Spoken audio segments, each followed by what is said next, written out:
नमस्कार, मैं हूं राम प्रकाश राय।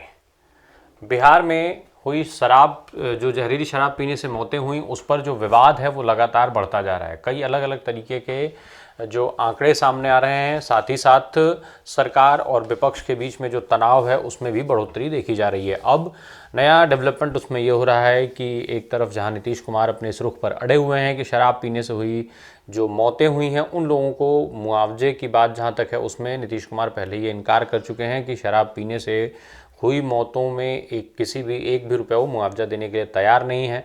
वहीं दूसरी तरफ विपक्ष अब लगातार इनके ऊपर हमले कर रहा है। इसके अलावा जो राष्ट्रीय मानवाधिकार आयोग है एनएचआरसी, उसने भी बिहार सरकार को नोटिस जारी कर दिया है इस घटना को लेकर के। तो ये सारे लगातार एक के बाद एक विवाद सामने आते जा रहे हैं इस घटना को लेकर के। 12 दिसंबर की रात जहरीली शराब पीने से छपरा के आसपास के गांव में कई सारे मृत्यु हुई। जो आधिकारिक आंकड़े हैं वो बताते हैं कि 30 से 35 मृत्यु हुई है, जबकि अपुष्ट आंकड़ों के हिसाब से जो तमाम मीडिया रिपोर्ट्स हैं उनके आंकड़ों के हिसाब से ये संख्या जो है वो 65 से 80 के बीच पहुंच चुकी है। 65 से 80 मौतें जहरीली शराब पीने से अब तक हो चुकी हैं। जहरीली शराब से मौतों के इस घटना के सामने आने के बाद बिहार की विधानसभा में ज़बरदस्त रूप से आक्रोश देखा गया था। विपक्षी दलों के द्वारा जब हमला किया गया तो उस समय मुख्यमंत्री नीतीश कुमार बेहद आक्रामक हो गए थे और उन्होंने जो पहले इनके साथ गठबंधन में भारतीय जनता पार्टी थी उसको लेकर के निशाना साधा था। अब इसके बाद लगातार इसको लेकर के उन्होंने बयान दिए। साथ ही साथ एक तरफ जहां भाजपा ये कह रही है कि नीतीश कुमार की जो शराबबंदी है उसके चलते ये मौतें हुई हैं और लोग जो वहाँ पे बिहार में सरकार जो है वो अवैध शराब के कारोबार को रोकने में नाकाम रही है, तो वहीं नीतीश कुमार और जो सरकार है वो उसका स्पष्ट कहना है कि जब बिहार में शराबबंदी लागू है और ये लोग ऐसे जहरीली शराब ये लोग पिएंगे तो अवैध शराब जो है वो अवैध ही होती है और ऐसी मौतों से किसी भी तरीके का ऐसी मौतों में मुआवजा नहीं बनता है। तो इस बात को अब मुआवजे की मांग को लेकर के सत्ता और विपक्ष में तनातनी चल रही है, एक दूसरे को लेकर के आरोप लगाए जा रहे हैं। भारतीय जनता पार्टी के कद्दावर नेता और केंद्र सरकार में मंत्री बिहार से आने वाले गिरिराज सिंह का बयान आया है। गिरिराज सिंह ने कहा कि बिहार में शराब जो है वो भगवान की तरह से हो गई है, जो कहीं भी नहीं है पर हर जगह उपलब्ध भी है। इसको बिहार में इसको कानून व्यवस्था से जोड़ करके देखा जा रहा है। बिहार में साल 2016 से लगातार शराबबंदी लागू है। उस समय नीतीश कुमार की जो पार्टी है जेडीयू, उसका गठबंधन जो है भारतीय जनता पार्टी के साथ था। तब विधानसभा में नीतीश कुमार ने इसी बात को टारगेट करते हुए कहा था कि जब शराबबंदी बिहार में लागू हुई थी तो सारे दल साथ थे। तो ऐसे में अब जो है वो शराबबंदी को लेकर के सवाल इतने समय के बाद क्यों उठाए जा रहे हैं। साथ ही साथ उन्होंने ये भी कारण दिया था कि जब बिहार में पूर्ण रूप से शराबबंदी लागू है तो फिर ये लोग शराब पी ही क्यों रहे थे।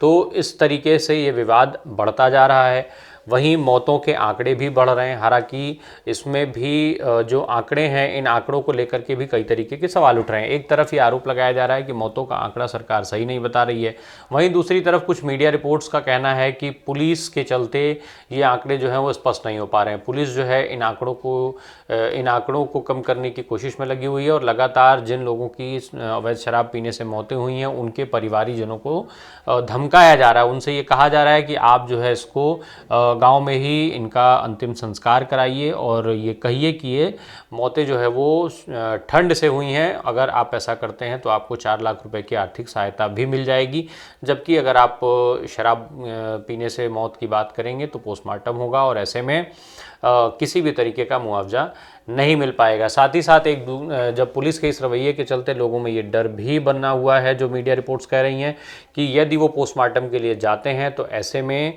उनके ऊपर एफआईआर दर्ज होगी। साथ ही साथ 2000 रुपये से लेकर के 5000 रुपये तक के जुर्माने का भी प्रावधान है इस एफआईआर में।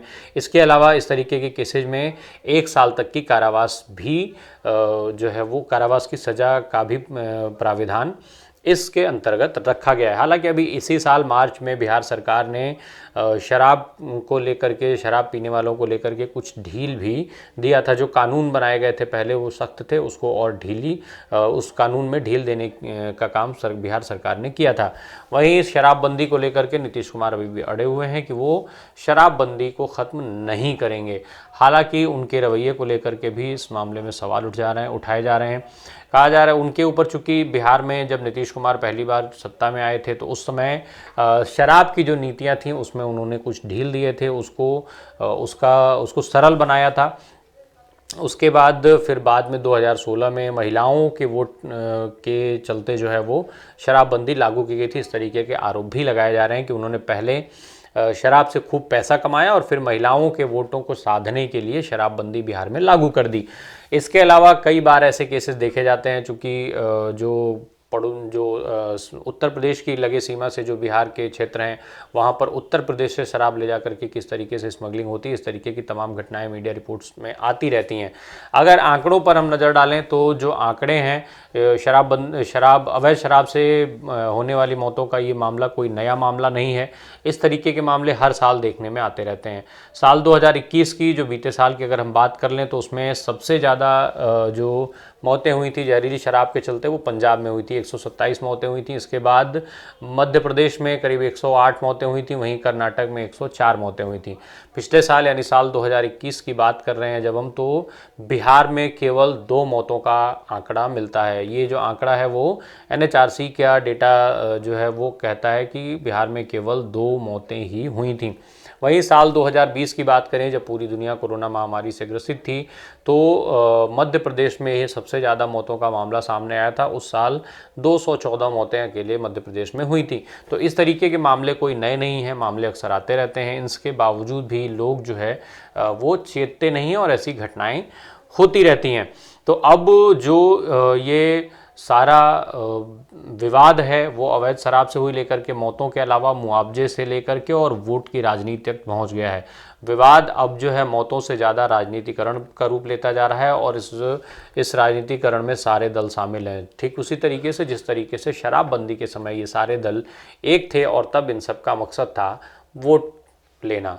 जो महिला वोटर्स हैं उनको साधने का काम उस समय दलों के द्वारा किया गया और इसीलिए बाकी दलों के द्वारा विरोध नहीं किया गया। पर अब बिहार में राजनीतिक समीकरण बदल चुका है और शायद इस बदले समीकरण का ही नतीजा है कि लोगों की जिंदगियों और मौतों के बीच भी राजनीति का ऐसा खेल बिहार में चल रहा है। बहरहाल अब ये विवाद जो है वो लगातार गहराता जा रहा है। नीतीश कुमार अपने रुख पड़ रहे हुए हैं, वहीं जो विपक्षी दल हैं वो लगातार इस बात को लेकर के सरकार को घेरने में लगे हुए हैं। अब देखना होगा कि ये जो विवाद है वो कहाँ तक पहुँचता है, कहाँ जा कर के ख़त्म होता है और साथ ही साथ क्या शराबबंदी कानून को लेकर के बिहार में कुछ बदलाव भी होते हैं। बने रहिए हमारे साथ। धन्यवाद।